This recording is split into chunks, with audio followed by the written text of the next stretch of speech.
E você quer aprender a fazer flor usando apenas um copinho? Você pode usar tecido, papel, o que você tiver aí. E olha como é fácil. Eu peguei esse copinho, eu vou medir para vocês o diâmetro dele. Ele tem aqui, ó, 5 centímetros. Aí o que eu faço? Eu peguei alguns retalhos de tecido que eu tinha e eu aproveito a própria boca aqui do copinho, ó. Você coloca aqui, você passa o lápis e recorta no mesmo diâmetro aqui. Essa aqui, gente, eu fiz com um rolinho de papel higiênico. Então, o que você faz, né? Você pega a parte aqui para baixo, que fica do desenho aqui do tecido, você dobra aqui no copo, e aí você vem com a sua cola branca. Tem gente que faz com cola quente, mas eu gosto de fazer com cola branca, também dá certo, só demora um pouquinho mais para secar.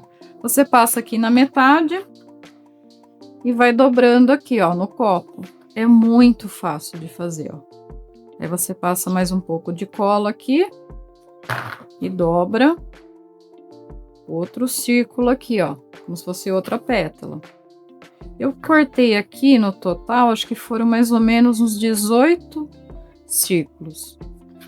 18 círculos que eu cortei. Então, você vai passando a cola e vai aqui, ó, colocando as suas pétalas. Vai formando aqui a sua flor, aproveitando, ó, a própria boca aqui do copo. É fácil de fazer e fica muito linda. E você pode aproveitar qualquer tipo de tecido, qualquer tipo de papel, esses retalhinhos, né, que sobram, para poder fazer aí a sua flor. Ela fica parecendo uma rosa. Então, você vem aqui, ó, e vem passando a cola e colando. Se você quiser ela mais cheinha, você pode colocar mais pétalas. Mas assim, ó, já fica muito bonito. E você faz no próprio diâmetro aí do copinho que você tem. Tá vendo? Depois você vira. Ó, vou puxar aqui para vocês verem. E olha, gente, que lindo que fica, que graça. Essa eu fiz com papelão, né? E essa eu fiz de tecido, mas você pode fazer com o que você quiser. Olha que legal.